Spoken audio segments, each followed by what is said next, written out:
Baik, Pak Muhlis. Terima kasih. Oke, bismillahirrahmanirrahim. Assalamualaikum warahmatullahi wabarakatuh. Waalaikumsalam. Selamat siang, salam sejahtera untuk semuanya. Terima kasih Bapak dan Ibu yang sudah bergabung di sini. Kepada Ibu Dewi Larasati, terima kasih di sela-sela kesibukan beliau yang saya yakin padat sekali. Itu masih bisa hadir di acara Zoom kita kali ini. Bu Dewi ini dari ITB ya Bu ya? Betul. ITB Bandung. Nah, kemarin bahkan sempat menjadi kandidat rektor ya Bu. Aduh, parah itu. Sayang sekali. Jangan dibahas. Insya Allah next kesempatan berikutnya ya. Nggak usah Bu, nggak usah. Ya, kali aja. Nah, Ibu Dewi ini kalau dibilang mbahnya insinyur itu ya inilah mbahnya insinyur gitu ya. Oh, Bu, Jadi saya aja punya cucu aja belum kok dibilang mbah-mbah. gitu ya. Salah dong saya ya. Pengalamannya yang sudah segudang tentu akan bermanfaat sekali untuk kita ambil gitu. Dan kita berbahagia bahwa pada hari ini Bu Dewi berkenan untuk berbagi pengalaman dan ilmu beliau untuk materi kali ini, yaitu penilaian kinerja penyedia. Meskipun seperti yang tadi saya sampaikan Bu Dewi, ini sebenarnya bukan hal yang baru-baru banget gitu ya. Tetapi sampai sekarang pun masih banyak PPK yang tidak mengerti bagaimana sih sebenarnya cara melakukan penilaian kinerja penyedia. Mulai dari kenapa sih harus dinilai, fungsinya itu apa, terus kemudian formnya kayak mana, cara mengisinya bagaimana. Masih banyak yang masih dalam bayangan gitu, angan-angan gitu. Nah, mudah-mudahan selama 50 menit ke depan, Bu Dewi, Ibu bisa sharing kepada kami supaya lebih terbuka lagi tentang wawasan itu. Setelah itu nanti kurang lebih 40 menit berikutnya adalah sesi tanya jawab. Begitu ya Bu Dewi. Kemudian kepada para peserta apabila ingin bertanya nanti silakan raise hand terlebih dahulu supaya kedetek ya di sini. Boleh juga bertanya melalui chat. Terus kemudian nanti di pertengahan Zoom akan ada link untuk daftar hadir sekaligus postesnya di sana. Silakan diisi karena itu nanti akan berkaitan dengan sertifikat ya. Jadi kalau tidak ngisi ya nggak akan dapat sertifikat meskipun ada di Zoom. Baik, supaya tidak banyak waktu yang terbuang, mungkin bisa dimulai saja. Maka kepada Ibu Dewi Larasati kami persilahkan. Silakan Bu. Baik, terima kasih Bu Ami atas kesempatannya kepada saya untuk berdiskusi ya. Jadi saya lebih ke pemantik diskusi begitu kepada Bapak Ibu yang saya rasa sangat berpengalaman juga Bu Ami di sini yang menjadi peserta di Muji Santosa Training Center ini karena saya tahu sekali sebagian besar teman-teman saya. Jadi kalau itu juga dari dulu jadi partner diskusi saya khususnya nih ada Bu Ami, Pak Muhlis ya. Jadi sudahlah kalau penilaian kinerja ini udah makanan hari-hari begitu. Jadi apa yang akan saya sampaikan lebih banyak sebagai pemantik diskusi bagi kita bersama mendiskusikan lebih lanjut tentang penilaian kinerja penyedia. Dan yang menjadi catatan juga Bu Ami bahwa penilaian kinerja penyedia ini memang sudah sejak lama diatur begitu atas dasar bahwa kita harus mendapatkan manfaat terbaik atau value for money dari pengadaan kita dan salah satu yang akan menjadi indikator keberhasilan tercapainya target-target pengadaan itu adalah kinerja penyedia. Jadi otomatis ini sangat berkaitan langsung begitu dengan kebutuhan pengadaan dalam mencapai target pengadaannya begitu. Jadi ini beberapa hal yang akan saya sampaikan. Memang saya tidak langsung kepada penilaian kinerja yang ada di sikap, tapi lebih banyak kita melihat dulu konsep atau kerangka dari penilaian kinerja itu sendiri. Jadi ketika kita melakukan penilaian kinerja, kita harus memahami sebetulnya apa yang menjadi dasar, bagaimana prinsip-prinsip dalam melakukannya, baru kita melakukan penilaian. Jadi sebetulnya penilaian akan menjadi mudah kalau kita memahami kerangka dan prinsip dari penilaian kinerja itu sendiri.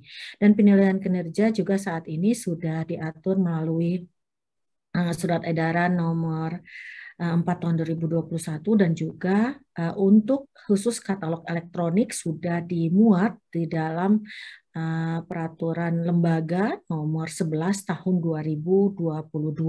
Artinya ini LKPP sebagai lembaga yang mengayomi atau yang mengembangkan kebijakan pengadaan barang dan jasa juga sudah sangat serius mencoba untuk menerapkan penilaian kinerja di semua lini dan dibantu oleh sistem informasi di mana sistem informasi kinerja penyedia sekarang itu adalah bagian dari SPSE atau sistem informasi pengadaan secara elektronik. Meskipun penilaian kinerja katalog elektronik, penyedia katalog elektronik belum dimuat di dalam SPSE tapi sudah diatur melalui peraturan Lembaga Nomor 11 Tahun 2022. Artinya tidak lama lagi penyedia katalog elektronik juga harus dinilai kinerjanya. Jadi otomatis kita sebagai pengelola pengadaan barang dan jasa dan khususnya PPK itu harus memastikan bahwa penilaian kinerja penyedia itu dilakukan dengan baik dan akan berdampak atau ditindaklanjut pada proses-proses pengadaan berikutnya. Yang pertama saya ingin membahas terkait dengan kerangka atau framework dari evaluasi atau penilaian kinerja. Jadi kalau kita lihat dari definisi untuk memudahkan kita sebetulnya membayangkan apa itu kinerja dan bagaimana penilaian kinerja ini sudah biasa ya kita dengar. Pokoknya yang disebut kinerja itu kita punya target, kemudian bagaimana target itu direalisasikan dan kita mencoba membandingkan antara target dengan realisasi berdasarkan pada keluaran atau output. Jadi misalnya keluaran itu bisa sifatnya kuantitas dan kualitas begitu atau hasil atau outcome. Jadi hasil itu bagaimana apa yang kita dapatkan berdaya guna atau berfungsi dan kemudian dampak. Jadi ini yang kita lihat sebetulnya dari kinerja. Jadi bagaimana kita melihat target dan realisasi. Sementara penilaian kinerja ini sebagaimana yang disebutkan di sini adalah dinilai, proses penilaiannya sendiri dalam hal ini adalah proses mengukur. Setelah diukur, perlu dilakukan analisis. Jadi biasanya penilaian kinerja ini kalau untuk jabatan fungsional pengadaan itu di level minimal di level 3 dan level 4 begitu karena ada proses analisis di dalamnya dan mengelola. Jadi setelah diukur, dianalisis dan dikelola juga. Di mana yang menjadi objek dalam penilaian kinerja penyedia tentu saja adalah penyedia barang dan jasa.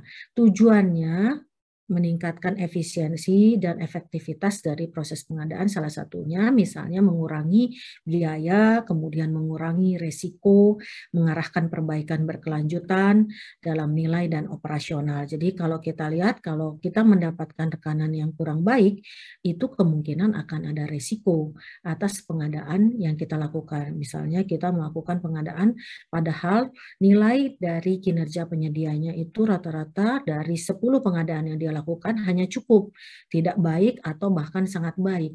Nah, kemudian kita mendapatkan paket yang dilakukan oleh penyedia tersebut. Ada kemungkinan resiko untuk penyelesaian, baik itu dari sisi mutu, waktu, dan kinerja atau tingkat layanan maupun biaya, ada kemungkinan akan mengalami meleset ya dari target yang kita harapkan. Nah, ini yang menjadi catatan kenapa kita perlu memahami kerangkanya bahwa mudah saja sebetulnya membandingkan antara target dan capaian, kemudian kita melakukan proses pengukuran, kemudian yang diukur ini hasilnya kita lakukan analisis dan kita interpretasi untuk kita kelola. Begitu ya, jadi hasil analisisnya kita interpretasi bagaimana sebetulnya setelah diukur dan kita analisis untuk dapat dimanfaatkan sebagai tindak lanjut dari penilaian kinerja. Jadi kalau hanya dinilai saja tanpa dilakukan tindak lanjut itu sebetulnya belum mencapai tujuan dari penilaian kinerja atau bahkan manfaat yang diharapkan dari penilaian kinerja. Secara spesifik sebetulnya dari penilaian kinerja kita akan mendapatkan beberapa informasi. Informasi yang pertama, seberapa baik pekerjaan yang dilaksanakan oleh penyedia.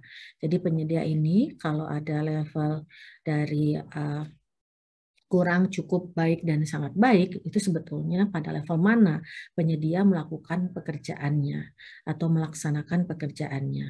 Yang kedua, apakah tujuan tercapai? Jadi bisa saja penyedia tidak menyelesaikan pekerjaannya, putus kontrak, prestasi sehingga tujuan tidak tercapai, atau dapat menyelesaikan dengan pekerjaan namun tetap pekerjaannya tidak bisa dicapai.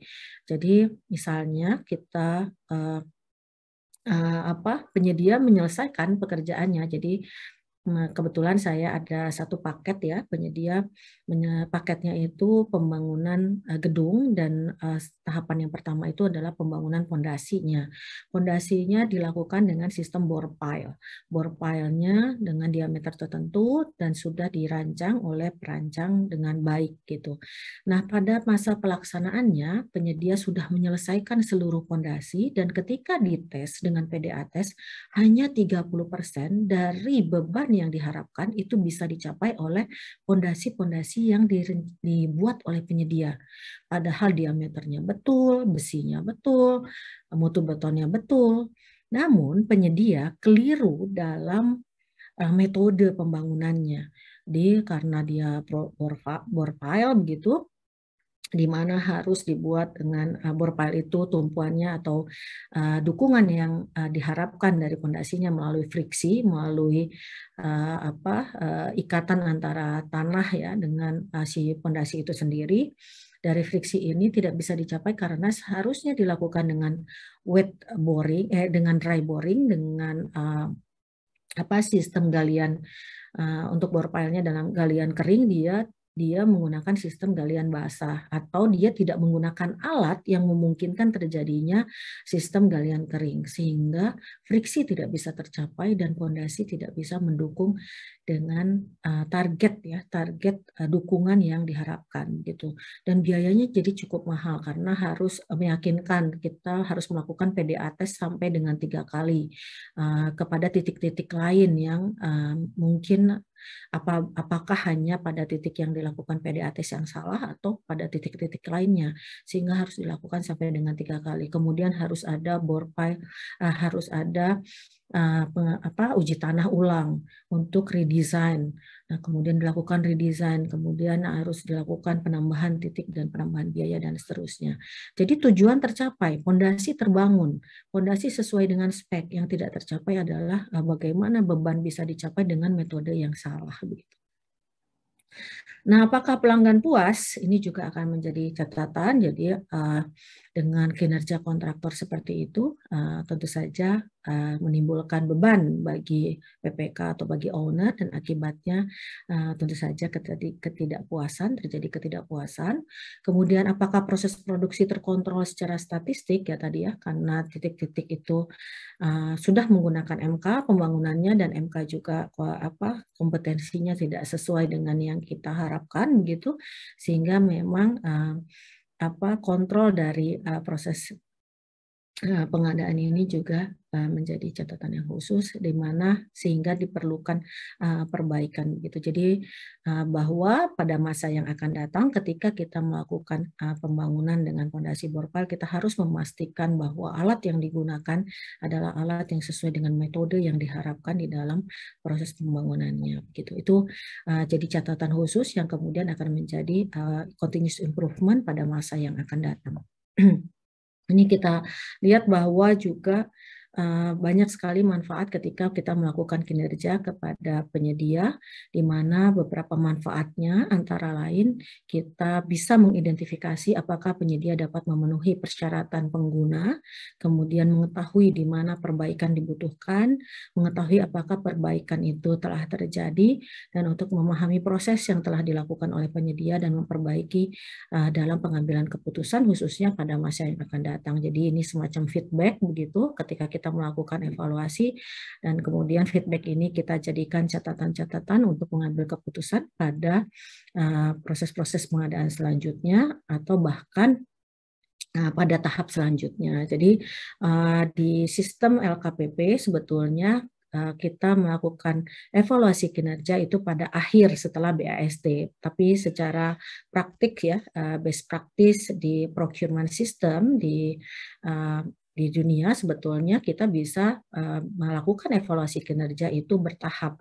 Jadi pada milestone tertentu, dan itu juga memberikan manfaat bagi proses pengadaan yang sedang berjalan. Tapi kalau di sistem kita saat ini ya kita menggunakan sistem itu sementara ini itu memang hanya pada akhir ya. Jadi di sini nanti akan kita lihat siapa, apa, kenapa, bagaimana, dan kapan, atau 4W.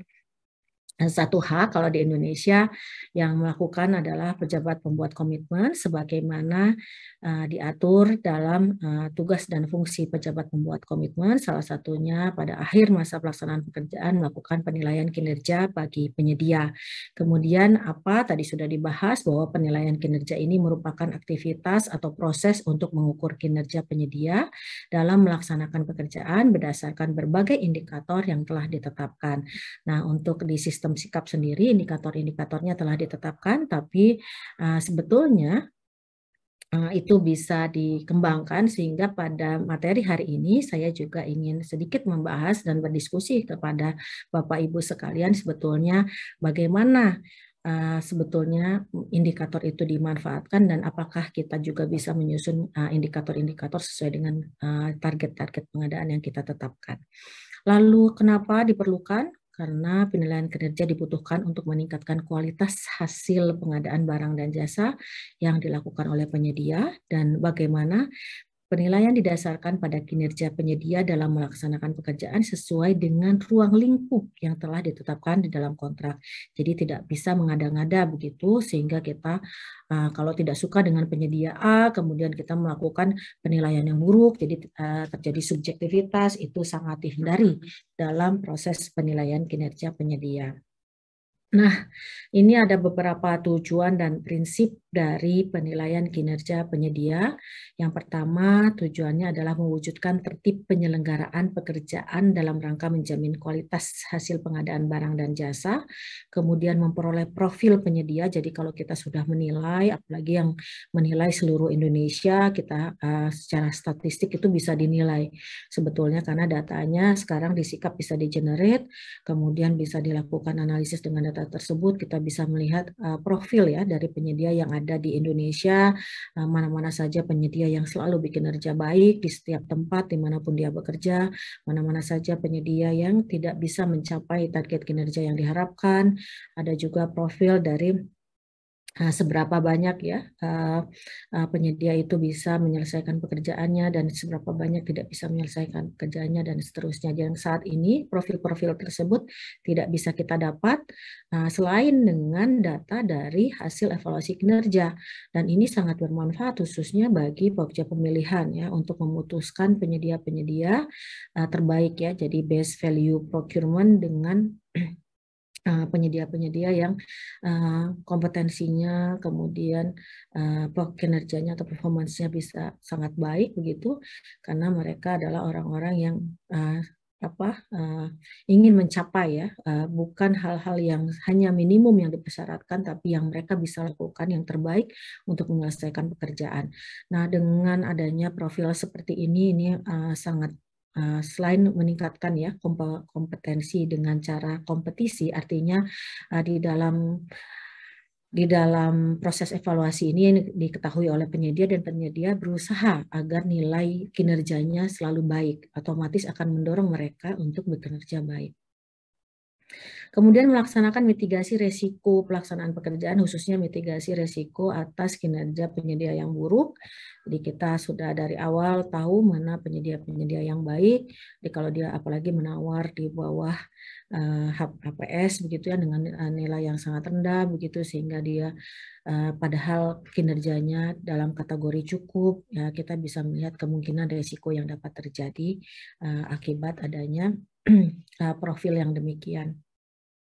Kemudian menghasilkan umpan balik ini yang paling penting, baik bagi PPK maupun bagi penyedia sendiri. Jadi penyedia itu menyadari sebetulnya kinerja penyedia pada paket tertentu itu dinilai seperti apa, sehingga mereka dapat meningkatkan kinerjanya berdasarkan hasil penilaian yang sudah diberikan informasinya kepada penyedia. Karena penyedia tentu saja harusnya dapat melihat ya hasil dari evaluasi kinerja yang dilakukan penyedia.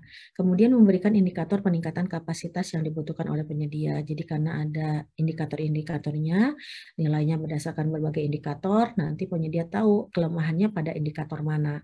Apakah kuantitas, kualitas, tingkat layanan, atau waktu, atau mutu. Gitu. Ini bisa terlihat dari penilaian PPK atas setiap indikator yang akan dinilai tadi. Kemudian prinsipnya seperti apa? Harus sederhana, kemudian mudah untuk dilaksanakan dan aplikatif. Dan harus sangat transparan, kemudian tidak ada subjektivitas di dalamnya, harus sangat objektif dan proporsional. Artinya kalau pekerjaannya cenderung membutuhkan permasalahan yang lebih berat pada biaya, itu kita tentu saja bobot kepada biayanya sebaiknya lebih tinggi daripada bobot-bobot yang lain gitu. Dan kemudian harus profesional dan berintegritas. Oleh karena itu sebetulnya PPK dalam melakukan penilaian itu bisa dibantu oleh pihak-pihak yang lain yang nanti akan dibahas.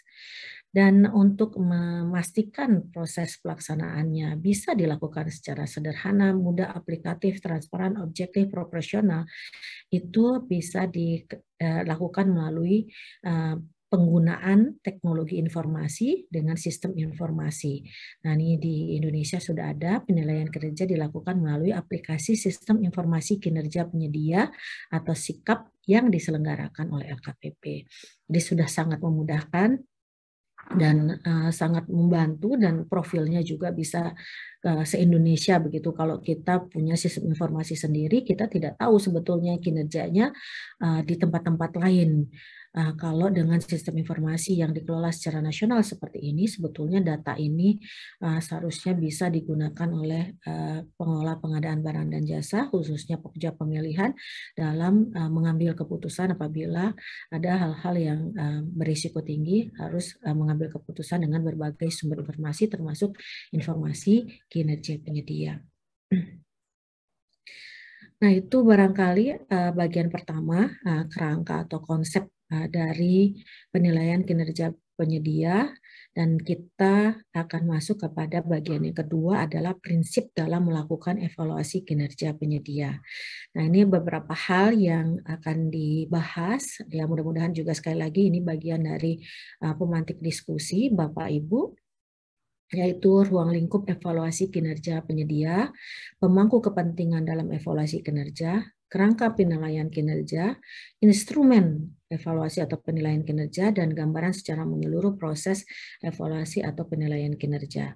Nah, ini ruang lingkup evaluasi atau penilaian kinerja itu ada siklus pengelolaan kinerja dan tahap pengelolaan kinerja. Jadi kalau kita melihat siklus pengelolaan kinerja, pengelolaan kinerja penyedia itu ada menjadi bagian dari siklus pengelolaan kinerja pengadaan barang dan jasa. Jadi sifatnya harus sama. Jadi kita harus menetapkan tujuan terlebih dahulu. Jadi kita mulai start yang dari awal ini. Kemudian dari situ kita harus menentukan lingkup dan area pengukuran kinerjanya. Tapi sekarang sebetulnya sudah dimudahkan ya dengan adanya sikap, tapi kita harus melihat secara prinsip itu seperti apa.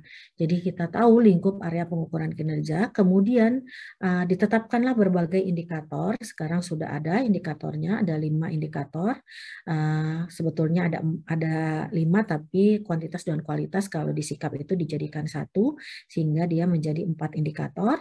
Kemudian ada target untuk setiap indikator. Kalau sekarang ada bobot-bobot dan ada kriteria ya untuk setiap indikator. Jadi sudah dimudahkan. Jadi target ini dibentuk dalam sebuah kriteria. Kemudian dilakukan pengukuran pada akhir masa pelaksanaan pekerjaan setelah BAST, lalu dianalisis dan interpretasi. Apakah cukup, kurang, sangat baik, baik, dan kemudian kita laporkan hasil penilaiannya, di mana laporan ini juga memberikan rekomendasi. Kalau saat ini secara sistemik melalui sikap itu sudah dibuat laporannya begitu. Jadi penyedia ini kinerjanya seperti apa, dan kemudian apakah bisa ditarik datanya untuk mengikuti tender cepat misalnya atau tidak, dan itu sudah difungsikan.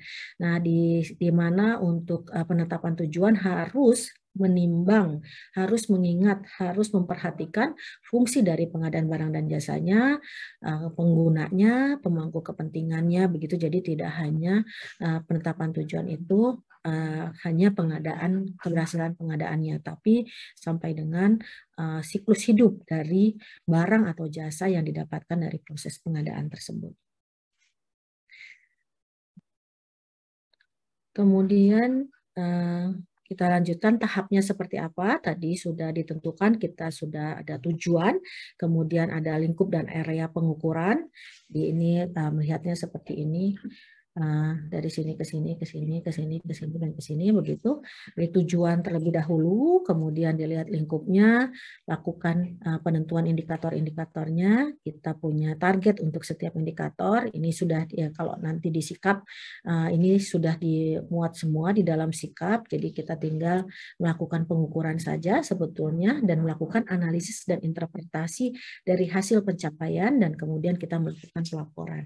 Jadi nanti PPK bisa mendownload begitu hasilnya, dan kemudian menjadi bagian pelaporan dari hasil pengadaan barang dan jasa yang dilakukan oleh PPK begitu. Selanjutnya adalah pemangku kepentingan. Siapa sebetulnya pemangku kepentingan dalam penilaian kinerja penyedia? Sebetulnya sebetulnya dalam penilaian ini kita memerlukan kolaborasi. Jadi siapapun yang terlibat dalam pengadaan barang dan jasa sebetulnya harus diinformasikan, termasuk penyedianya sendiri. Penyedia itu harus diinformasikan sejak awal bahwa kita akan melakukan evaluasi kinerja terhadap hasil pengadaan barang dan jasa yang dilakukan oleh penyedia. Dan kita sebutkan juga indikator-indikator apa saja yang akan dinilai, sehingga keterlibatan ke semua pihak itu akan mempengaruhi. Jadi semua pemangku kepentingan itu akan mempengaruhi sebetulnya hasil penilaian kinerja. Kita berharap bahwa hasilnya itu bisa dimanfaatkan oleh semua pihak. Ini ada alasan mengapa pengelolaan dan evaluasi kinerja itu dibutuhkan kolaborasi antar berbagai pihak, agar perspektif dan pengalaman dari fungsi pengadaan barang dan jasa dan pemangku kepentingan dapat dijadikan dasar dalam menentukan fokus dan area pengelolaan kinerja. Dan untuk memastikan bahwa hasil pengukuran dan evaluasi kinerja itu kredibel, jadi tidak ada subjektivitas di situ. Kalau hanya PPK itu hanya mendapatkan informasi atau hanya data-data yang diperoleh itu tidak cukup baik dan tidak cukup akurat, kredibilitasnya bisa diragukan gitu, sehingga bisa dikomplain begitu ya, kenapa nilai saya buruk? Kalau kita sudah punya data yang baik, kita melibatkan data-data itu juga akan membuat hasil penilaian kinerjanya menjadi kredibel, dan ada rasa memiliki dibangun oleh semua pihak, termasuk tadi oleh penyedia, sehingga penyedia berusaha untuk selalu meningkatkan kinerjanya agar mendapatkan hasil penilaian yang baik. Dan partisipasi merupakan proses pembelajaran penting bagi semua pihak, termasuk penyedia dan juga PPK sendiri. Nah, untuk penilaian kinerja sendiri, kita perlu melihat beberapa tahapannya dan beberapa indikatornya. Tahapannya kira-kira seperti ini, kita menentukan objek apa yang dievaluasi, jadi apa yang akan kita ukur, kita sudah tahu sebetulnya yang akan kita ukur itu adalah beberapa indikator kinerja yang sudah dimuat, tapi kita objeknya adalah pengadaan A, jadi kita harus paham secara spesifik begitu jenis pengadaan A ini mempunyai kekhususan dibanding pengadaan yang lain. Jadi harus paham betul sebetulnya objek yang akan dievaluasi. Lalu dikumpulkan datanya untuk kita bisa mendapatkan atau menginput nilai dengan baik. Mungkin dari pengawas atau dari tim teknis atau dari pengguna begitu ya. Sehingga kita bisa mengumpulkan data dengan cukup, kemudian data ini kita input dan diolah dan dilakukan analisis dan dilakukan hasil pelaporan. Yang menjadi penting karena untuk proses pengolahan ya, mungkin pengolahan datanya itu akan dilakukan oleh sikap. Jadi kita yang paling penting adalah pemahaman pada bagian atas dan bagian bawah, di mana yang atas ini adalah objek. PPK harus memahami betul objek yang akan dinilainya, paket yang akan dinilainya, sehingga penyedia itu akan dinilai secara objektif. Kemudian pengumpulan datanya kalau bisa melibatkan. Nah, kemudian analisis. Di sini analisis yang dimaksud adalah yang pertama, membandingkan antara hasil kinerja aktual dengan target, kemudian menganalisis tren dari kinerja, kemudian menganalisis lagi hasil kinerja dengan disagregasi. Jadi kita melihat, oh dia lemahnya di mana nih? Apakah lemah di kualitas, atau lemah di kuantitas, atau lemah di tingkat layanan? Jadi kita tidak mengeneralisasi sebetulnya ini kinerjanya buruk begitu ya. Oh ternyata kinerjanya buruk itu hanya di satu tempat. Itu dikarenakan satu dan lain hal begitu. Jadi ini juga menjadi proses analisis yang perlu dilihat oleh PPK dalam melakukan analisis terhadap hasil penilaian kinerja. Selanjutnya adalah kalau ini adalah contoh ya, bahwa parameter indikator kinerja itu kadang-kadang memang tidak hanya dicapai oleh penyedia, tapi juga dipengaruhi oleh PPK sendiri. Jadi ada juga hal-hal yang akan mempengaruhi kinerja, sehingga PPK juga perlu mempertimbangkan apakah ada hal-hal yang sebetulnya dipengaruhi oleh oleh keluaran atau output atau hal yang menjadi syarat oleh PPK begitu, sehingga kinerja penyedia juga menjadi kurang baik begitu. Jadi ini juga akan menjadi catatan untuk memastikan objektivitas ya, tidak terjadinya subjektivitas dari proses penilaian kinerja. Jadi kita lihat, saya punya riset ya bersama tim. Contohnya saja ya, bahwa kinerja itu berkorelasi dengan sangat signifikan, misalnya terkait ini pekerjaan konstruksi, contohnya di pekerjaan konstruksi, kita lihat bahwa K3 itu ini korelasi yang positif itu adalah yang berwarna merah atau oranye begitu ya. Yang positif signifikan, ada positif tidak signifikan atau korelasinya negatif begitu ya. Jadi atau kebalikannya. Jadi K3 itu dengan koordinasi. Jadi kalau terjadi kecelakaan sebetulnya harus dilihat apakah kesalahan sebetulnya dari koordinasi yang dilakukan oleh pihak penyedia dengan pihak-pihak terkait, atau memang ada kelemahan di pihak koordinasi di pihak PPK misalnya. Kemudian K3 juga dipengaruhi oleh gambar teknis yang sebetulnya dikeluarkan oleh PPK. Kemudian K3 juga tenaga kerja. Kalau ini adalah murni dari kontraktor. Kalau yang ini murni, yang ini pengaruh PPK sangat besar. Kalau yang ini adalah pengaruh semua pihak. Kemudian juga pada kualitas perencanaan. Jadi K3 dipengaruhi oleh kualitas perencanaan.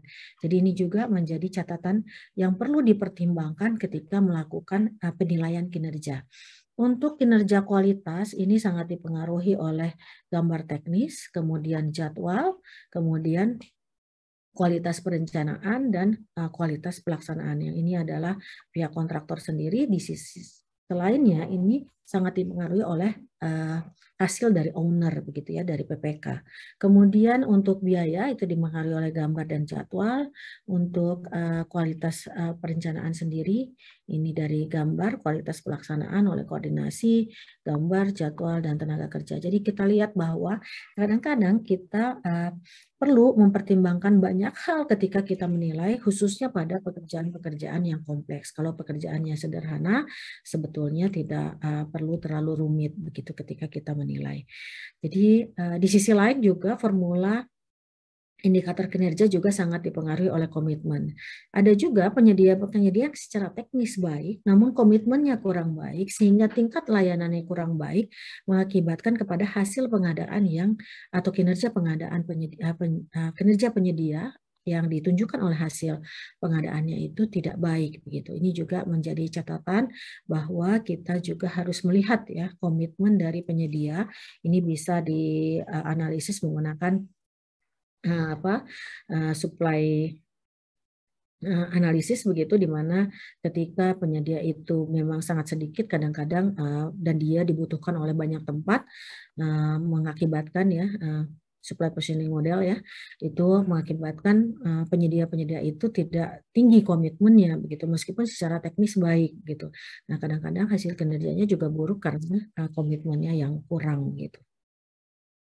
Nah, ini kita bisa lihat ya kalau nanti kita sudah menilai, kita juga bisa melihat kemampuan berdasarkan dan motivasi, jadi tidak hanya kemampuan saja, sehingga harapannya minimal kita memiliki penyedia pada level medium atau high performance begitu. Jadi tidak di kinerja yang sangat tidak berkinerja atau kinerja-kinerja yang rendah atau low gitu. Ini yang menjadi catatan ketika kita melakukan analisis. Jadi analisis bisa dikembangkan dan akan sangat komprehensif sehingga kita mendapatkan manfaat dari hasil penilaian kinerja. Nah, ketika kita menilai kinerja, kita melakukan penyusunan instrumen untuk menilai. Untungnya saat ini sudah ada di Sikap. Tapi kalau pada level-level yang cukup tinggi, jabatan fungsional pengadaan, instrumen ini perlu dipahami juga. Kenapa instrumen-instrumen itu seperti itu dan kenapa bobot setiap indikator dalam instrumennya demikian gitu. Jadi sebetulnya kemampuan untuk mengembangkan indikator juga sebaiknya dimiliki oleh PPK atau pengelola pengadaan barang dan jasa. Kemudian dari indikator-indikator ini kita mengembangkan kriteria-kriteria atau alat-alat ukur atau alat pengukuran yang bisa digunakan untuk menilai secara lebih mudah ya. Jadi nantinya memang kita akan menilai secara kuantitatif daripada secara kualitatif. Meskipun kualitatif tapi dinilai secara kuantitatif. Begitu nanti kita lihat ada instrumen-instrumen pengukuran yang digunakan.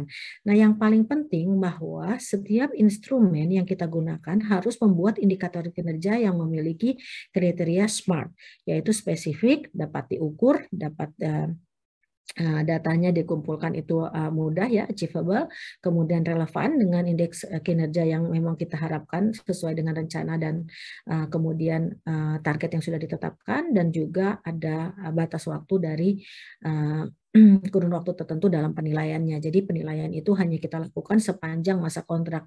Jadi kita tidak bisa dipengaruhi, misalnya kita menilai kinerja perusahaan A, tapi kita mendapat cerita dari proyek yang lain di tempat yang lain, sehingga PPK bisa terpengaruh begitu ya. Jadi itu tidak demikian. Jadi indikator-indikator itu harus cukup bisa memastikan bahwa apa yang akan dinilai itu memenuhi kriteria SMART yang sebagaimana sudah disampaikan ini. Kemudian alasan mengapa indikator kinerja itu penting ya. Yang pertama adalah memberikan bukti yang objektif. Jadi tidak subjektif. Kenapa perlu indikator? Jadi kalau ditanya kenapa indikatornya seperti ini? Nah, itu meskipun sudah ada di Sikap, mungkin perlu juga Bapak Ibu pengelola pengadaan dan pejabat jafung-jafung pengadaan itu memahami betul kenapa ada indikator-indikator seperti itu dan bobotnya seperti itu. Itu karena untuk memberikan bukti yang objektif terhadap tercapainya atau tidak tercapainya atau perubahan kinerja. Kemudian dasar pengembangan manajemen yang efektif, jadi kinerja ini salah satu untuk indikator itu ya. Jadi kalau indikatornya sudah 4 itu nanti kita akan fokus ya. Jadi tidak perlu kemana-mana. Kemudian dia diperlukan untuk membuat keputusan, fokus pada pencapaian dan bukti juga mudah jadi kalau kita menilai 10, nanti nilainya 0 sampai 3. Jadi kalau kita menilai 3 itu kita memberikan bukti untuk yang 3 itu. Kalau nilainya 0, bukti dengan nilai 0 itu. Jadi sebaiknya kinerja itu penilaiannya didukung dengan bukti-bukti yang jelas dan untuk memudahkan mengkomunikasikan hasil dengan berbagai pihak yang terkait. Indikator kinerja itu tentu saja di sini ada biaya, waktu, kualitas, kuantitas. Di sikap itu kuantitas dan kualitas dijadikan satu. Kemudian tingkat layanan, di mana misalnya ini untuk penyedia ya. Maaf ini di sini masih swaklola itu sama sebetulnya value creation di mana dasarnya adalah target. Nah, untuk kerangka penilaiannya sendiri tadi kuantitas itu penyedia mampu menyerahkan barang dan jasanya dalam kuantitas yang sudah ditetapkan, kualitas itu sesuai dengan nilai yang atau spesifikasi teknis atau spesifikasi kinerja atau spesifikasi mutu yang sudah ditetapkan, ketersediaan itu dia tepat waktu dalam menyampaikan jumlah maupun kualitasnya, kemudian ada layanan responsif atau tidak responsif, proaktif, dan ada biaya, ketepatan biaya. Jadi ini yang menjadi dasar kita melakukan penilaian kinerja dan secara detail sebetulnya sudah dimuat misalnya untuk kuantitas sendiri dia pada waktunya sesuai dengan jumlah yang sudah ditetapkan begitu, baik itu di setiap tahap ya, ada persentase di setiap tahap misalnya di tahap 1, tahap 2, keluaran di progres 1, progres 2 dan seterusnya, kemudian adanya kesediaan melakukan perubahan jadi layanan untuk terjadinya perubahan-perubahan karena proses pengadaan barang dan jasa itu tidak bisa dilepaskan dari terjadinya perubahan, tapi mereka bisa melayani meskipun terjadinya perubahan dan adanya fleksibilitas. Kemudian kualitas itu memenuhi kondisi yang tercantum di dalam kontrak, misalnya terus tidak ada yang gagal, defect list begitu ya. Kemudian kalau ada perbaikan itu diterima, dilakukan dengan baik, kemudian tanpa menambah waktu misalnya. Kemudian kualitas juga apabila ada masalah sangat responsif begitu, kemudian ada jaminan-jaminan yang mendukung dan kemudian konsisten terhadap penyediaan barang-barang dengan kualitas terbaik dan terbaru misalnya. Untuk ketersediaan ini ada beberapa indikatornya, dia memberikan barang dan waktu barang dan jasa itu tepat sesuai dengan kebutuhan baik kuantitas, kemudian ada waktu tunggu yang sebanding ya kalau ada perubahan, ada perbaikan, kemudian juga ada dokumentasi yang lengkap gitu dan layanannya sendiri ada berbagai indikator di sini pendekatan untuk dukungan teknis misalnya ya, jadi dari pasca jaminan purna jual misalnya, bantuan darurat, penyelesaian masalah itu dilakukan dengan baik. Dan terakhir adalah biaya, di mana harga itu cukup stabil ya. Jadi kalau kita lihat amandemen dari biayanya itu tidak ada begitu, bahkan kalaupun ada itu wajar karena kebutuhan perubahan yang sudah diidentifikasi sejak awal dan seterusnya.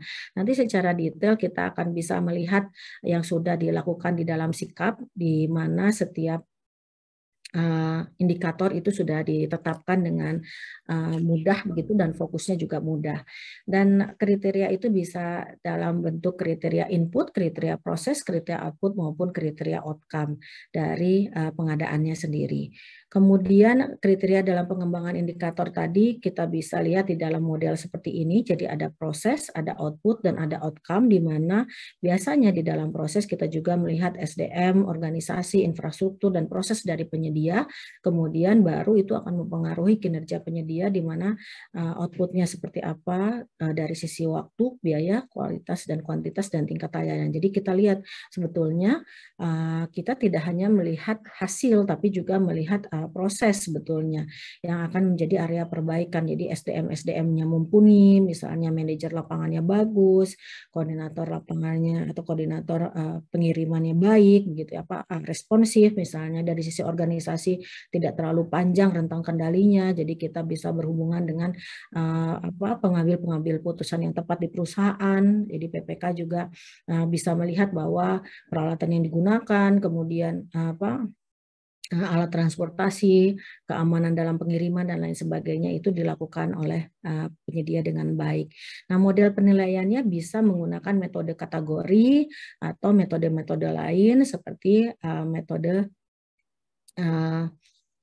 yang pembobotan misalnya, dan juga bisa dibuat dengan sederhana, kategori misalnya lulus, gagal, netral, atau standar, di bawah standar, di atas standar. Nah, ini kira-kira instrumen evaluasi yang mungkin dibuat, tapi kalau di sikap itu sudah dimuat itu antara 1 sampai 3 penilaiannya. Jadi ada batas atas, batas bawah. Kita bisa membuat kertas kerja terlebih dahulu untuk menilai, untuk masuk ke dalam sikap. Nah, kertas kerja inilah yang kemudian kita akan jadikan dasar untuk kita bisa menilai secara objektif begitu. Jadi Bapak Ibu nanti kalau sudah disikap itu kita sudah punya kertas dasarnya, kertas kerjanya terlebih dahulu, kita sesuaikan bahwa pengadaan ini punya spesifikasi tertentu, sangat spesifik dibanding dengan pengadaan yang lain. Jadi kita punya beberapa kertas kerja yang memungkinkan kita menilai sebelum kita input ke dalam sikap begitu. Dan kita juga bisa membuat checklist seperti terlebih dahulu sebelum kita melakukan penilaian begitu, di mana checklistnya bisa seperti ini, misalnya apakah dia 100% barang itu data kuantitas begitu tercapai atau tidak begitu ya, 100% hasil pekerjaan sesuai dengan spesifikasi output atau tidak, dan seterusnya, sehingga tingkat layanan dan seterusnya. Jadi kita membuat checklist terlebih dahulu sebelum kita melakukan input. Jadi kertas kerja seperti ini memudahkan Bapak Ibu dalam melakukan input nantinya ke dalam proses pengadaan barang dan jasa. Jadi pertama kita harus memahami dulu siklus kinerja, memahami manfaat dari kinerja, memahami tahapan dari evaluasi atau penilaian kinerja, memahami proses pengolahannya, memahami penyusunan indikatornya, dan menyusun instrumennya. Nah, setelah itu kita melakukan penilaian. Nah, kalau sekarang itu sudah ada di dalam sikap penilaian kinerja penyedia barang dan jasa berdasarkan dasar aturannya selain Perpres adalah pengaturan di Peraturan Lembaga Nomor 4 Tahun 2021 tentang pembinaan pelaku usaha pengadaan barang dan jasa pemerintah. Nah, di SPSE itu sudah ada pengelolaan kontrak dengan mekanisme atau sistem e-kontrak, di mana bagian terakhir dari e-kontrak itu adalah penilaian kinerja penyedia. Jadi kita lihat di sini, penilaian kinerja ini adalah bagian terakhir dari atau langkah ke-16 dari proses e-kontrak. Otomatis kalau di dalam penilaian kinerja melalui e-kontrak atau melalui sikap, Bapak Ibu harus mengisi semua proses yang ada sebelumnya, yaitu SPPBJ dengan berbagai inputnya, penandatanganan kontrak dengan berbagai inputnya, pelaksanaan kontrak dengan berbagai inputnya, baru kemudian ada serah terima, ada pemeliharaan dan garansi, baru Bapak Ibu bisa menilai kinerja. Tanpa menginput yang sebelumnya sebetulnya tidak bisa dilakukan penilaian kinerja di dalam sikap. Jadi otomatis harus memuat proses-proses sebelumnya sehingga bisa menilai kinerja pada sistem evaluasi kinerja, di mana ini dimuat di dalam sikap bagian dari proses e-kontrak gitu. Kita lihat satu persatu. Nah, ini tata caranya. Jadi penilaian kinerjanya. Penilaian kinerja dilaksanakan oleh PPK melalui sikap atas pelaksanaan pekerjaan yang telah dilakukan oleh penyedia selama masa pelaksanaan pekerjaan sampai dengan proses pembayaran. Jadi otomatis yang dinilai itu adalah sejak SPPBJ sampai dengan proses pembayaran selesai. Itu adalah batas waktu atau kurun waktu pengamatan atau pengambilan data oleh PPK yang menjadi dasar penilaian kinerja penyedia. Kemudian dalam melakukan penilaian kinerja, PPK tidak perlu atau boleh saja tidak dilakukan sendiri, tapi dapat dibantu oleh pengelola pengadaan barang dan jasa, juga oleh tenaga ahli atau pihak lain yang berkompeten. Kemudian penilaian kinerja pada e-purchasing, jadi ini adalah ada hal yang baru, itu sudah diatur juga melalui toko daring, itu berdasarkan syarat dan ketentuan. Nah, ini sudah ada yang baru berdasarkan Perlem 11 2021. Waktu penilaiannya sejak di serah terimakan pekerjaan, jadi tidak dilakukan sebelumnya begitu kalau disikap, karena seluruh proses itu sudah harus diinput baru bisa menilai penilaian kinerja, bisa melakukan penilaian kinerja penyedia. Kemudian PPK Bu Dewi, menghentikan mohon kontrak, maaf, ya udah mau 2 habis ya menit Bu ya. lagi boleh? Oke. Ya. Ini kita lihat, ini sebetulnya sudah pernah barangkali ya, ada kualitas dan kuantitas, biaya, waktu, dan layanan. Ada indikatornya atau kriterianya sesuai, atau untuk biaya, kemampuan pengendalian biaya, ketepatan biaya, komunikasi, dan tingkat respon dari layanan. Bobotnya masing-masing. Kalau di sikap ini yang paling tinggi adalah kualitas dan kuantitas dan waktu. Sementara biaya dan layanan itu sedikit lebih rendah, jadi 30, 20, 30, dan 20%. Di mana kita bisa menilai antara 1 sampai 3 cukup baik dan sangat baik. Nilai 0 apabila one prestasi. Jadi kalau nilainya tidak one prestasi itu harus dinilai antara 1, 2, dan 3. Di sini sudah ditetapkan nilai cukup untuk apa, nilai baik untuk apa, dan seterusnya. Jadi misalnya di sini kualitas dan kuantitas itu mendapatkan nilai 1 kalau kurang dari 50% hasil pekerjaan, atau lebih dari 50% dari pekerjaan itu harus diperbaiki. Nah, ini jadi menjadi catatan dari kualitas dari hasil pekerjaan dan seterusnya. Jadi nilainya 1 sampai dengan 3. Kalau dia 0 tadi one prestasi ya, dalam hal di adanya pemutusan sepihak itu mendapat nilai 0 itu buruk, 1 sampai dengan 2 itu cukup, atau nilai 1, nilai 2 itu, ini nilai 1 ya, nilai 1 0 sampai dengan 1 ini, mohon maaf, nilai 0 sampai dengan 1 itu, nilai 1 itu cukup, kemudian di atas 1 itu sampai dengan 2 baik, dan 3 itu sangat baik. Jadi itu adalah nilainya, hasil kemudian dijadikan pertimbangan dalam proses pengadaan sesuai dengan ketentuan yang berlaku, termasuk di dalamnya nanti bisa digenerate untuk ditarik ke sikap, hanya yang punya nilai baik dan sangat baik yang bisa mengikuti tender cepat begitu, dan penyedia juga harus tahu. Jadi kita lihat di sini juga bagaimana kita akan menilai. Bapak Ibu berikan penilaian, setelah selesai berikan penilaian, kemudian setelah berikan penilaian ada hasilnya, kita sudah mengisi, tidak bisa diperbaiki begitu isiannya, sehingga kita harus mengeklik yakin ya. Kalau sudah yakin, di sini ada tulisan yakin, itu baru bisa kita mengisi. Sudah bisa disimpan nantinya, dan keluarlah hasil penilaiannya. Penilaian ini digenerate secara otomatis. Kalau di sini nilainya 3 artinya dia baik, dan itu kemudian diumumkan hasil penilaiannya dan bisa dimanfaatkan. Nah, ini yang terakhir sedikit saja Bu Ami, saya minta waktu untuk katalog elektronik juga sudah ada berdasarkan surat edaran Kepala Lembaga nomor 11 tahun 2022. Penilaian kinerja pada katalog elektronik dilakukan secara otomatis pada aplikasi katalog elektronik dengan indikator surat pesanan, status pesanan, respon, dan nilai rata-rata penilaian kinerja oleh PPK. Jadi PPK diberi kewenangan untuk menilai rata-rata. Ini sistemnya seperti ini, ada jumlah surat pesanan, ini 5%, itu dibandingkan berapa banyak pesanan, maksimalnya 100 mendapat poin 100, jadi kalau 130 tetap 100, 150 tetap 100, tapi kalau 86, dia 86 dikali 100 baru dikali 5%. Kemudian 86/100 kemudian dikali 5%, ini jumlah pesanan, nilai yang didapatkan dikali dengan bobot. Jadi bobotnya 5% untuk jumlah pesanan, status pesanan dia selesai atau tidak selesai. Jadi kalau jumlahnya yang selesai 100% begitu atau 20%, ini akan mempengaruhi. Jadi penyedia ada yang sudah mendapatkan pesanan tapi tidak menyelesaikan seluruh pesanan begitu. Dan kemudian respon penyedia menanggapi pesanan. Kalau respon ini adalah maksimum 3 hari kerja. Kalau dia responnya lebih dari 5 hari kerja, itu tidak dapat poin. Jadi poinnya itu diberikan kepada yang responnya sampai dengan maksimum 3 hari kerja, kemudian dikali 100%, kemudian dikali 100 dan dikali bobotnya.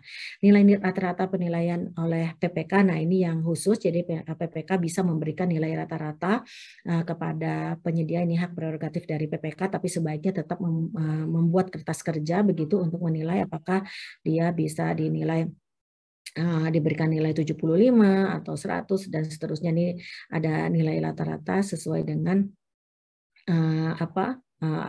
setelah penyelesaian pesanan itu PPK bisa memberikan nilai kepada penyedia. Jadi penyedia dan nilainya cukup besar, jadi bobotnya cukup besar. Jadi khawatir terjadi subjektivitas, jadi Bapak Ibu harus bisa memastikan dengan membuat kertas kerja.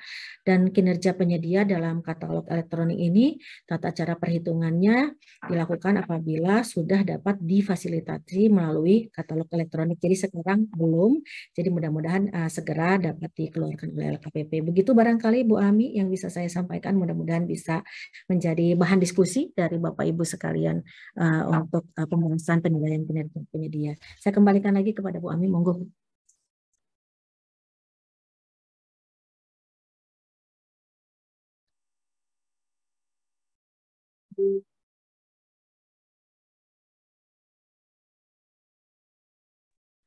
Ya, baik. Terima kasih Ibu Dewi.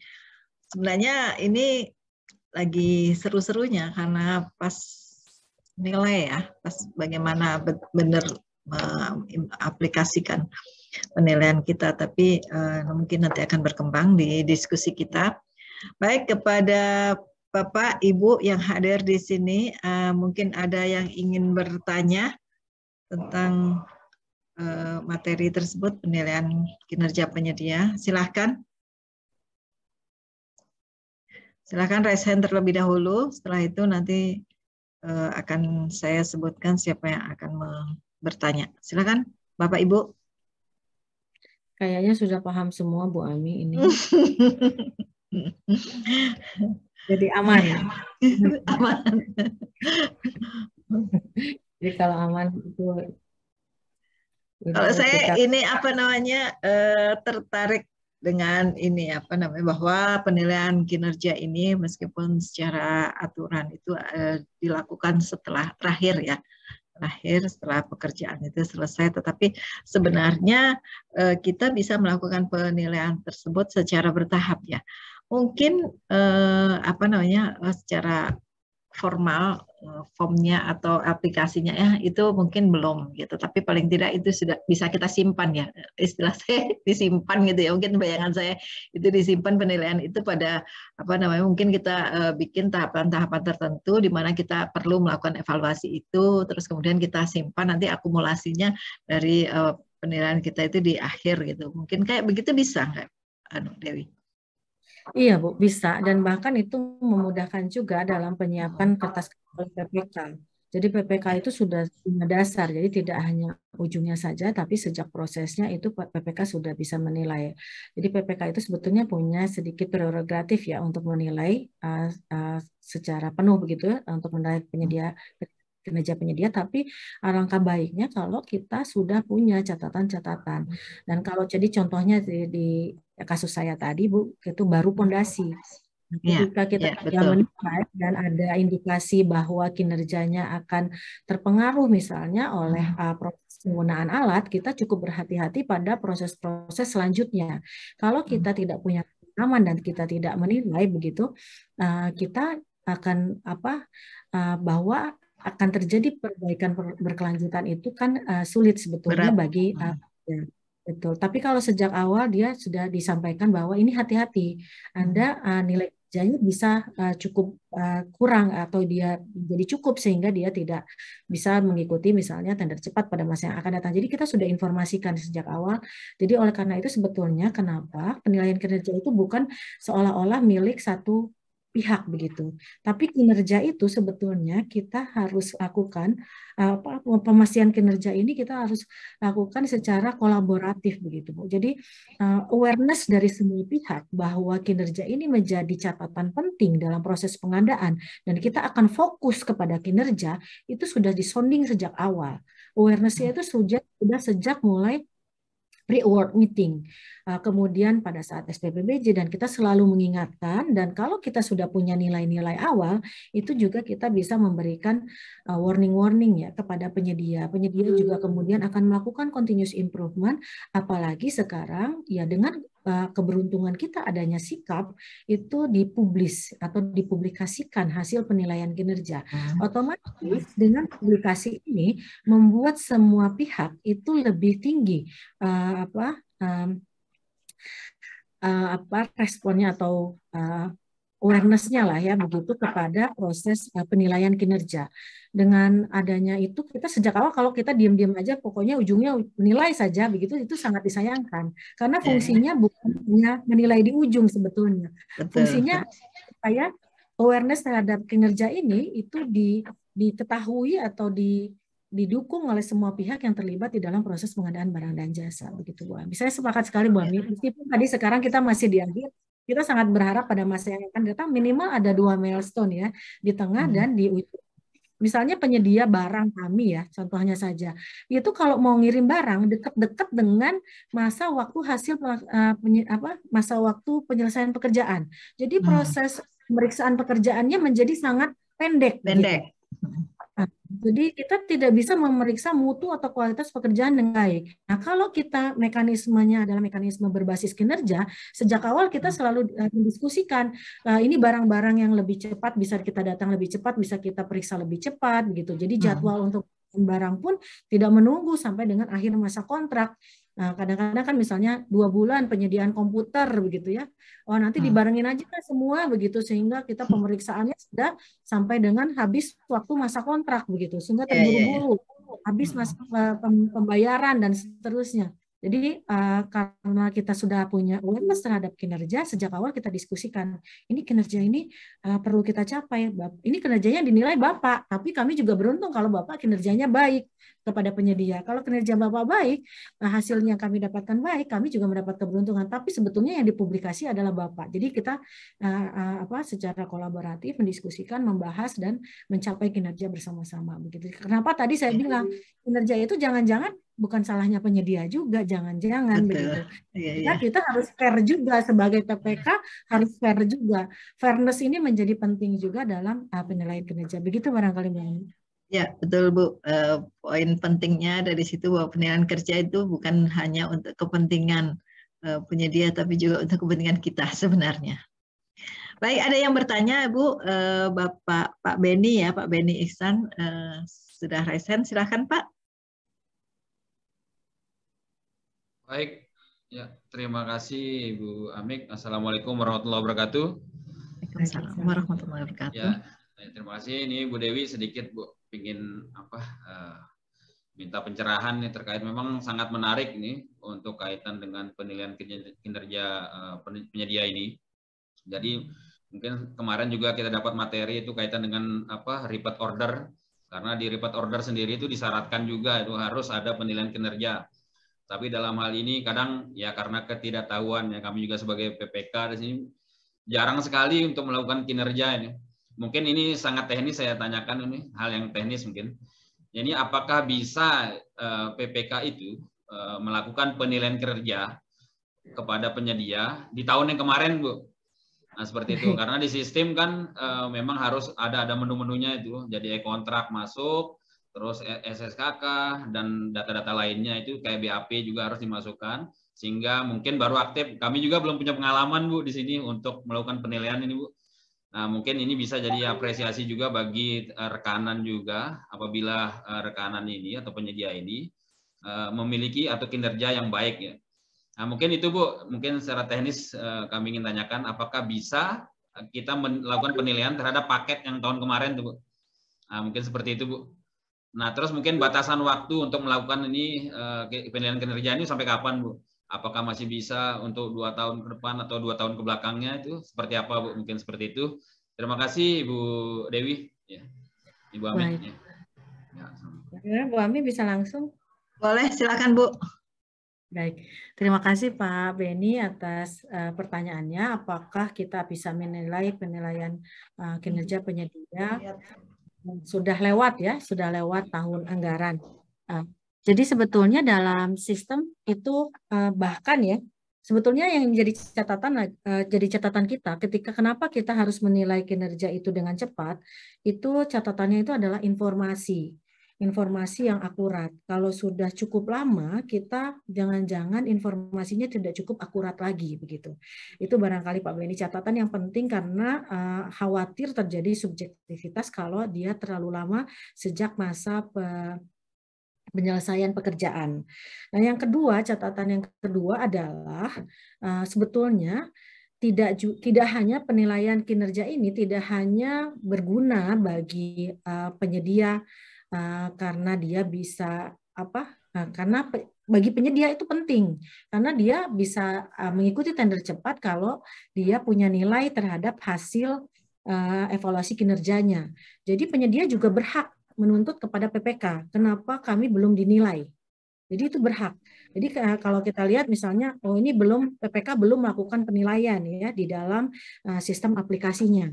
Nah itu penyedia berhak itu menyampaikan mengontak PPK. Kenapa? Seperti tadi ya, kalau ojek online begitu ditanya kenapa ini belum dinilai, tapi bisa nggak agak lama terlambat? Masih bisa agak lama dan terlambat begitu. Tapi tadi kita harus dia itu kan dia memerlukan dengan waktu yang cepat, jangan sampai mereka tidak bisa mengikuti tender cepat misalnya karena belum ada nilai dari PPKA atau PPKB begitu. Nah kalau begitu kita harus kita harus bantu untuk menilai dan mereka bisa minta kontak kepada kita, tolong dong dinilai Bapak Ibu PPK begitu ya. Dan Bapak Ibu PPK dalam waktu yang tidak terlalu lama karena tadi mengumpulkan data-data betul atau tidak, jadi harus ada kertas kerjanya ya. Di situ disebutkan misalnya nilai 1 kalau dia defect list-nya sampai 50%. Oh ternyata memang datanya defect list-nya 50% begitu ya. Jadi kita terpaksa memberikan nilai 1, bukan terpaksa. Jadi kalau menurut ukuran yang sudah indikator dan kemudian kriteria yang sudah dimuat di dalam sikap itu kalau di atas 50% defect list atau barangnya di reject, diminta dikembalikan lagi. Tadi seperti punya saya itu pondasi, seluruh pondasi hanya mampu menahan 30% dari beban aktual yang harus didukung oleh bangunan, otomatis saya memberi nilai 1 untuk kriteria kualitas, kan dia kualitasnya di reject, seluruh pondasinya di reject begitu, otomatis kita buat untuk pekerjaan ini tuh mereka tidak bisa memenuhi begitu. Nah ini datanya itu kalau sudah terlalu lama, apalagi kita ya sistem di pemerintahan ini biasanya tahun anggaran itu sudah terlalu lama, data-data bukti bahwa ada reject terhadap defect list ya terhadap seluruh pondasi misalnya itu harus dibuat ulang begitu, itu harus dibuktikan, jadi tidak bisa kita tidak didukung sebetulnya oleh kertas kerja. Jadi jangan sampai nanti kalau PPK menilai kemudian ada komplain, ada banding dari penyedia, kenapa kami diberi nilai ini, PPK itu bisa membuktikan ini sistem penilaiannya seperti ini, dia sudah dimuat di dalam dokumen begitu, sedikit share begitu supaya memudahkan Bapak Ibu tadi melihat, kita lihat di sini sudah dimuat di sini bahwa kalau dia mendapatkan nilai 1, kalau di atas 50% hasil pekerjaan memerlukan perbaikan atau penggantian. Jadi kita ada buktinya nih 50% itu apa begitu.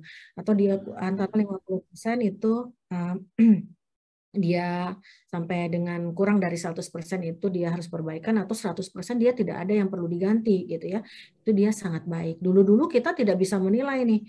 Saya punya paket begitu Pak, sebetulnya dia sudah selesai seluruh pekerjaan, cuma ada satu pekerjaan yang sangat penting gitu, itu kabelnya gitu ketinggalan. Kabelnya itu kalau nilai pekerjaannya itu 2 miliar, kabelnya itu mungkin cuma 50.000.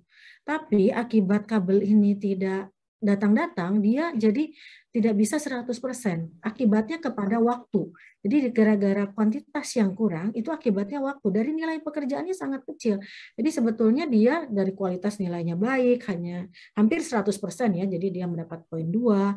Kemudian biaya dia poinnya juga baik karena dia tepat biaya. Kemudian waktunya, ini yang menjadi catatan. Karena dia keterlambat untuk mengantarkan ya barang yang sangat kecil begitu.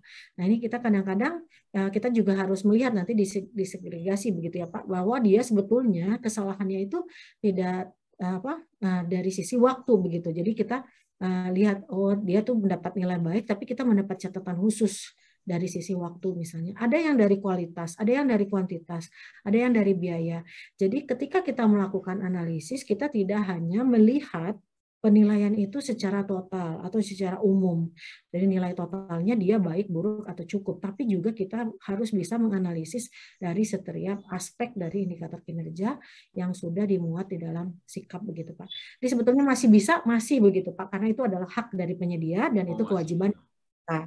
Cuma yang kedua tadi, apakah itu akurat atau tidak akurat, dan kemudian saya belum tahu sampai kapan batasnya di mana di sikap itu, tapi itu waktunya saat ini sih belum ditentukan. Tapi kita bisa menilai dan itu haknya dari penyedia untuk mendapatkan gitu ya, karena itu akan mempengaruhi mereka untuk bisa bekerja pada paket-paket tender cepat. Kalau nilainya tidak ada, dia bisa terpending untuk bisa mengikuti paket-paket tender cepat yang ada di SE begitu. Itu barangkali Pak. Jadi dia tidak akan terundang begitu. Nah itu kan merugikan. Kita harus memastikan bahwa kita memberikan hak juga ya kepada penyedia untuk bisa dinilai tepat waktu begitu.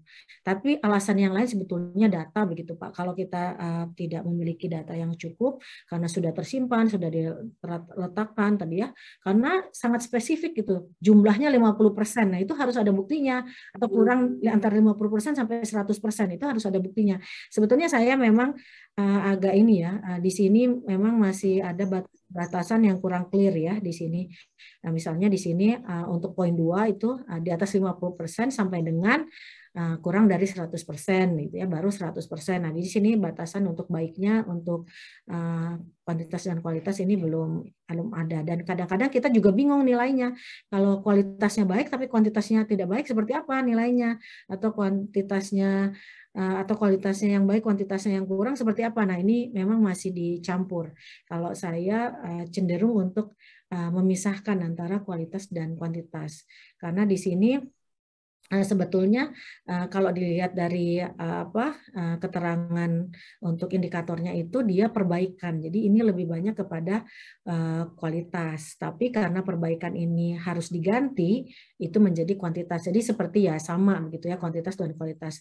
Tapi bisa saja dia bukan karena perbaikan atau penggantian, tapi memang kuantitasnya kurang begitu ya. Misalnya ada gedung di dalam gambar lampunya 10, di dalam RAB lampunya 10, tapi sampai dengan selesai pekerjaan lampunya cuma 8. Nah, itu masuk kuantitas atau itu kekurangan kuantitas sebetulnya, tidak ada hubungan dengan perbaikan atau penggantian, tapi memang adanya kekurangan. Jadi sementara ini kita menggabungkan antara kualitas dan kuantitas. Tapi menurut saya ini sudah sangat baik. Cuma kalau memang ke depan akan ada improvement, ya memang sebaiknya kuantitas dan kualitas dipisahkan. Tapi kalau menurut saya ini sudah sangat memudahkan, dan Bapak Ibu bisa membuat kertas kerjanya untuk memastikan bahwa nilainya sangat objektif. Begitu barangkali Pak Beni, mudah-mudahan membantu menjawab. Baik. Ya Bu, terima kasih sekali Ibu Dewi. Memang untuk melakukan penilaian ini, kalau saya lihat, saya bisa ambil kesimpulan dari yang Ibu sampaikan, bahwa masih bisa lah Bu ya, selama PPK itu bisa melakukan itu tadi, membuat indikator atau kertas kerja ya Pak. Jadi instrumen-instrumen yang dibutuhkan untuk penilaian itu sendiri terpenuhi, maka bisa tidak ada batasan waktu ya. Ini karena saya lihat dari materinya Ibu tadi yang di halaman 7 itu kan ada 3W 1H itu ya. Biasanya kita 5W 1H kan, apa penilaian kinerja, terus kenapa, terus siapa. Cuman when-nya nggak ada di sini, kapan harus dilakukan penilaian itu Bu. Jadi sehingga tidak ada batas mungkin. Ya cuman tadi betul subjektivitas itu Bu ya, mungkin berpengaruh. Berarti kalau kami untuk melakukan penilaian sekarang untuk tahun yang kemarin itu sebaiknya nggak usah Bu ya. Bagaimana rekomendasi Ibu sendiri kira-kira?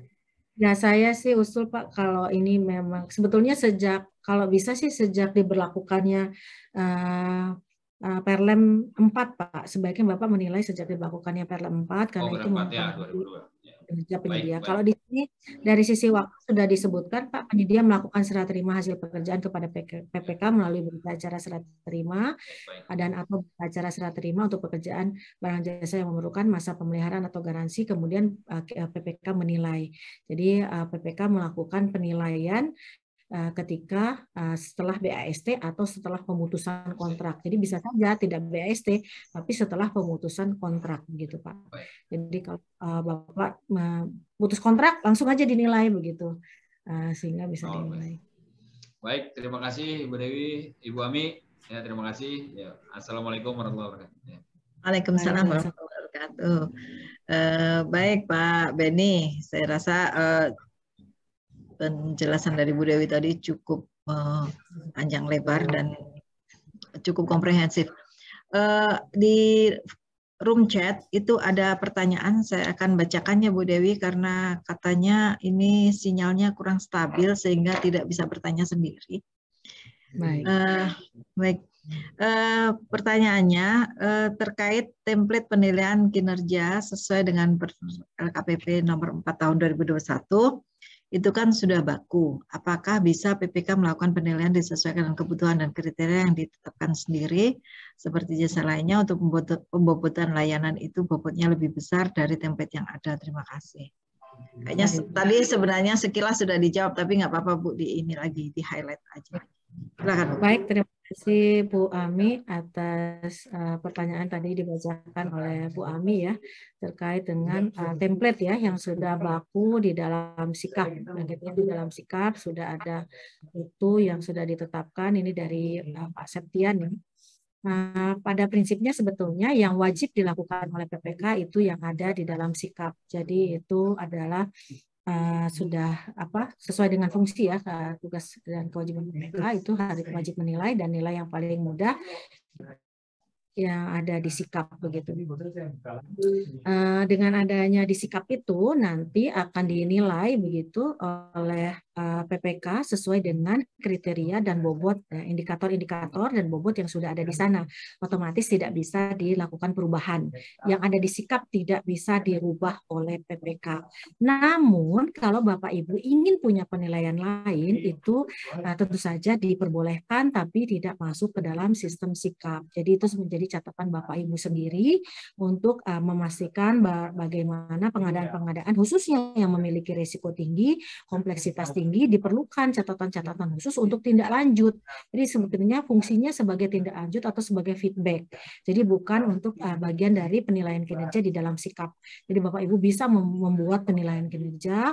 Ini fungsinya sekali lagi untuk tindak lanjut bisa disampaikan. Oh nanti kalau saya membuat KAK, misalnya ada hal-hal yang perlu diperhatikan atau ketika menyusun kriteria penilaian penyedia itu sudah bisa ditetapkan ya misalnya kertas kerja penilaian nanti bisa ditetapkan, oh ini kemarin tidak bisa dinilai, kita ada suatu yang ketika menilai kinerja, itu kinerjanya kita tidak bisa lihat sejak awal atau kita tidak bisa prediksi sejak awal. Intinya sebagai pengendalian risiko. Jadi ada fungsi lain atas penilaian kinerja ini adalah pengendalian risiko.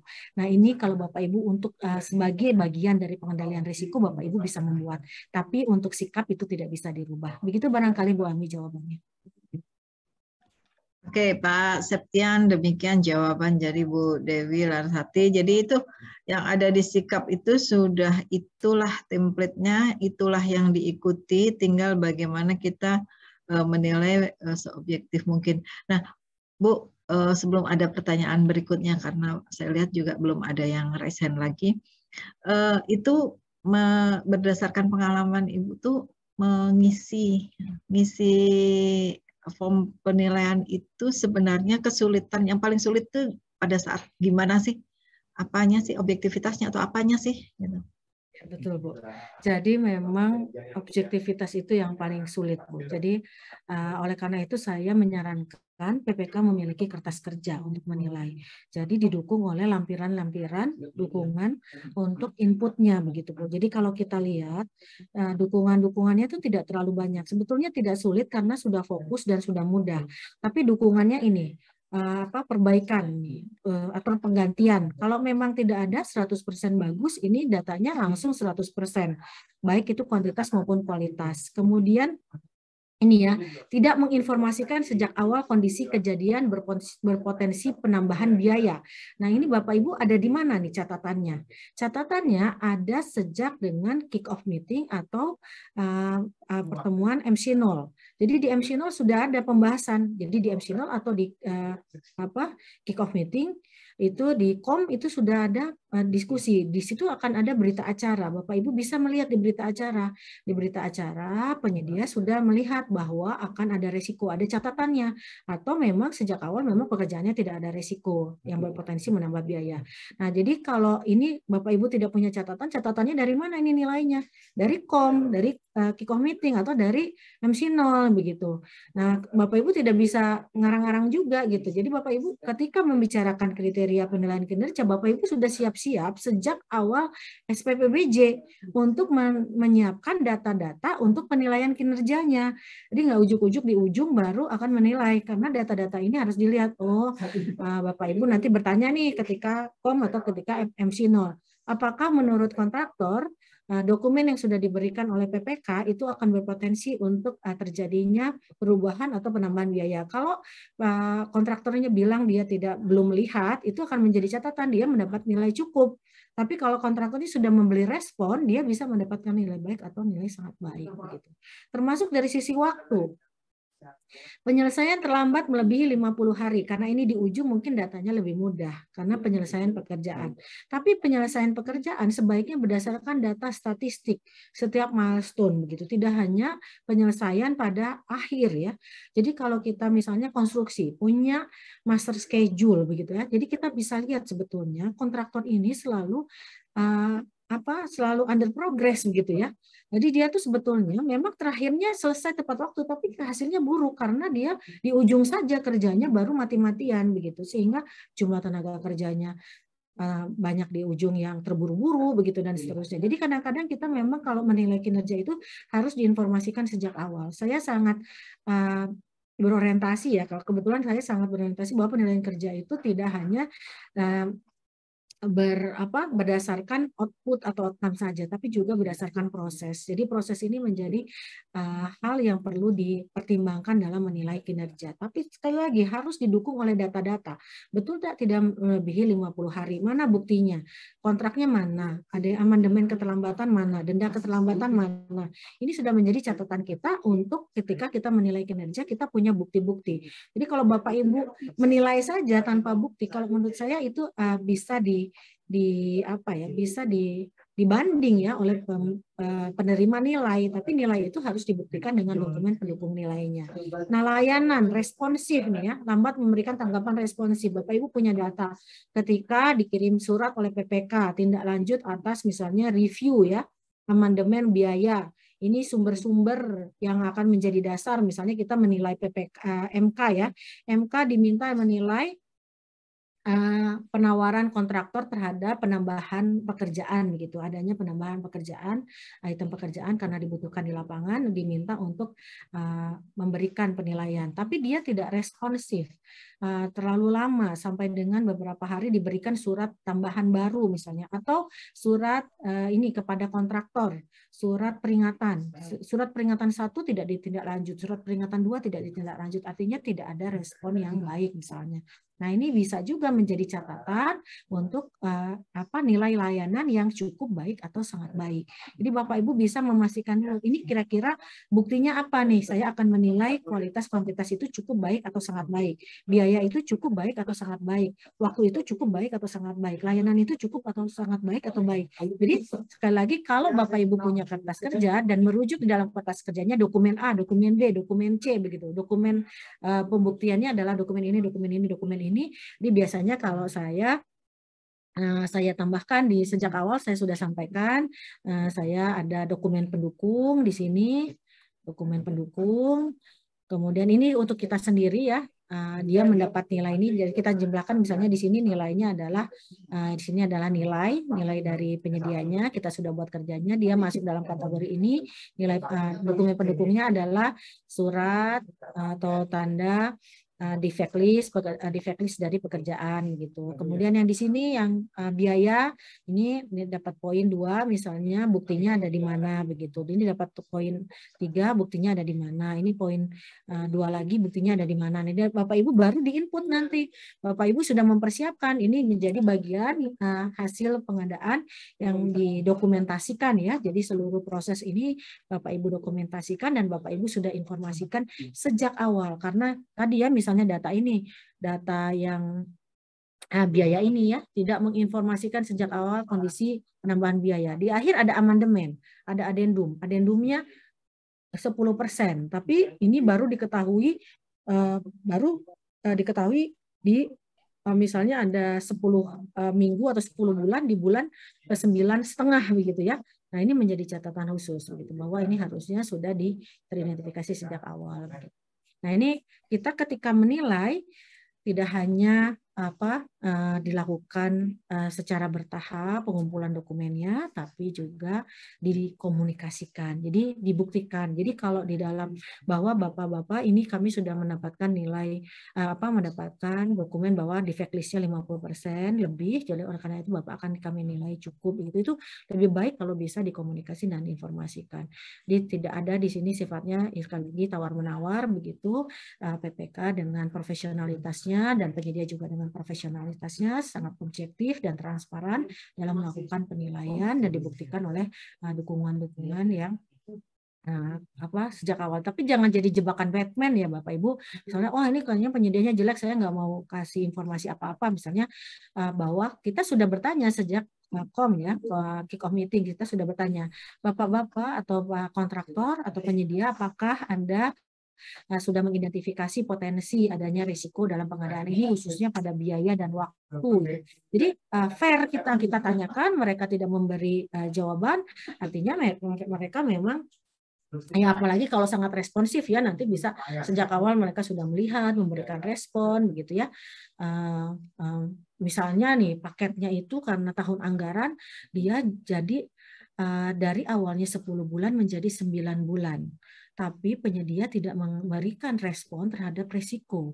Mereka bersedia mengerjakan pekerjaan selama 9 bulan karena ingin mendapatkan pekerjaannya, tapi tidak memberikan informasi risiko akibat terjadinya pemendekan waktu, dan itu berpengaruh nantinya misalnya kepada biaya, kepada layanan dan seterusnya. Nah ini kita bisa lihat bahwa mereka tidak cukup baik dari sisi misalnya informasi indikator-indikator biaya atau layanan misalnya, atau indikator waktu begitu ya, karena mereka tidak menyampaikan resiko-resiko apa saja yang harus dikendalikan sejak awal. Artinya mereka tidak mengajukan ya, akibat terjadinya perubahan waktu misalnya, mereka harusnya mengajukan perubahan master schedule misalnya, atau mengajukan perubahan metode pelaksanaan pekerjaan misalnya. Nah itu penyedia responsif begitu. Itu barangkali yang begitu Bu Ami. Jadi kita perlu ya sekali lagi didukung oleh informasi yang akurat yang mengakibatkan kita bisa menilai secara objektif tanpa adanya subjektivitas yang mempengaruhi penilaian yang tidak adil atau tidak fair kepada penyedia begitu. Baik, penjelasan Ibu sangat bisa dipahami dan komprehensif. Cuman akhirnya mungkin seandainya saya jadi BPK, ya agak sedikit pening ya kepala saya. Waduh, berarti ini mulai dari ya, kita sudah harus siap-siap untuk melakukan penilaian kinerja penyedia. Dan sepanjang proses pelaksanaan kontrak itu kita harus siap untuk senantiasa mendokumentasikan kegiatan-kegiatan yang terjadi sehingga kita punya bukti yang cukup, seperti yang tadi Ibu sampaikan. Setiap kali kita melakukan penilaian, kalau kita menilai itu 1 atau 2 dan seterusnya, maka kita harus punya bukti dukung yang memang mendukung dari penilaian kita. Itu yang perlu dipahami, dan penjelasan Ibu ini sangat implementatif sekali gitu, karena seperti yang di awal saya sampaikan, itu kadang-kadang kesulitan kita, gimana sih ini emang ada nih formatnya, tapi terus gimana sih caranya ngisinya gitu, contohnya kayak mana sih di biaya nih misalkan, nih yang kayak mana sih maksudnya gitu. Nah, tapi dengan penjelasan Ibu tadi setidaknya sedikit bisa kita pahami, oh seperti itu ternyata kita harus menilai. Boleh menambahkan sedikit Bu Ami? Ya, gimana Bu? Ya, sebetulnya PPK itu tidak sendiri. Jadi PPK sudah awal menginformasikan misalnya kepada MK, kepada tim teknis, kepada tim pendukung, saya perlu data-data ini, begitu, tolong diberikan catatan-catatan khusus pada data-data ini. Jadi supaya PPK, kasihan kalau kerja sendiri begitu Bu Ami, jadi PPK juga bisa oleh pihak-pihak yang terkait. Jadi sekali lagi penilaian kinerja ini adalah melibatkan berbagai pemangku kepentingan begitu Bu Ami. Benar Bu, cuman kadang-kadang yang suka sedih itu kita di lapangan itu, PPK itu kalau dibilang nggak aware, ya memang nggak aware, tapi lebih pada tidak paham gitu. Mending kalau timnya itu bisa berjalan dengan baik, kalau tidak kasihan. Baik Bu, waktu waktunya juga sangat terbatas, memang terbatas untuk kali ini. Sebelum kita akhiri, mungkin Ibu ada closing statement terlebih dahulu. Silahkan Ibu. Baik, terima kasih Bu Ami. Bapak Ibu, khususnya PPK dan pengelola pengadaan barang dan jasa, penilaian kinerja penyedia adalah satu hal yang akan bisa mendukung keberhasilan pencapaian target pengadaan barang dan jasa karena merupakan salah satu bagian daripada pengembangan kinerja pengadaan barang dan jasa. Oleh karena itu, kita perlu melibatkan semua pemangku kepentingan dalam mengelola kinerja, termasuk dalam menilai kinerja dari penyedia. Dan Bapak Ibu mohon dipastikan bahwa kita akan menilai secara objektif. Oleh karena itu, dokumen-dokumen dukungan, metode-metode penilaian, bantuan instrumen-instrumen kertas kerja dapat membantu kita mempermudah melakukan penilaian kinerja penyedia. Dan penilaian kinerja penyedia itu sudah ada di dalam sikap sistem informasi kinerja penyedia. Oleh karena itu, kita sebagai PPK atau bagian dari PPK memperingatkan PPK bahwa kita memiliki kewajiban untuk melakukan penilaian kinerja penyedia, dan penilaian kinerja penyedia juga merupakan hak dari penyedia. Oleh karena itu, kita bisa melakukan tepat waktu setelah BAST ditandatangani, diselesaikan, begitu pembayaran sudah diselesaikan, kita bisa melakukan penilaian, dan penilaiannya didukung oleh bukti-bukti yang akurat begitu dan dilakukan dengan objektif, transparan, dan memenuhi kaidah-kaidah penilaian yang sudah berlaku. Demikian barangkali Bu Ami, mudah-mudahan kita semua semangat untuk selalu berorientasi kepada kinerja, dan kinerja. Assalamualaikum warahmatullahi wabarakatuh. Selamat siang. Waalaikumsalam warahmatullahi wabarakatuh. Terima kasih Bu, paparannya luar biasa sekali, dan ini sangat menambah pemahaman kita lebih dalam lagi tentang penilaian kinerja. Sebelumnya mari kita berikan aplaus untuk Bu Dewi. Terima kasih sekali lagi Bu Dewi. Mudah-mudahan suatu saat nanti kita bisa jumpa lagi gitu dalam suasana yang lebih baik lagi. Saya nggak tahu ini kenapa ya, Ibu sudah nutup tapi malah banyak yang raise hand. Mungkin nanti bisa dilanjutkan di waktu yang lain gitu. Pak Muklis, ada yang mau disampaikan atau tidak sebelum ditutup sama sekali? Terima kasih Bu Dewi, luar biasa nih Bu Ami, sama ahlinya langsung, kan? Iya, itulah. Ya, makasih Bu Dewi. Saya mewakili dari MSTC menyampaikan terima kasih, dan saya selalu mudah-mudahan nanti di lain kesempatan bisa memberikan pencerahan-pencerahan dengan materi yang luar biasa lainnya. Terima kasih. Cukup Bu Ami. Ya, oke, baik. Dengan demikian langsung izin pamit ya Bu Ami ya sama Pak Mulis. Siap. Oh ya, boleh. Ya, mau Bu ditutup dulu. Baik, dengan demikian kita tutup, kita sudahi sesi kali ini. Terima kasih untuk semuanya. Terima kasih sekali lagi untuk Bu Dewi. Terima kasih untuk penyelenggara MSTC. Wassalamualaikum warahmatullahi wabarakatuh. Waalaikumsalam.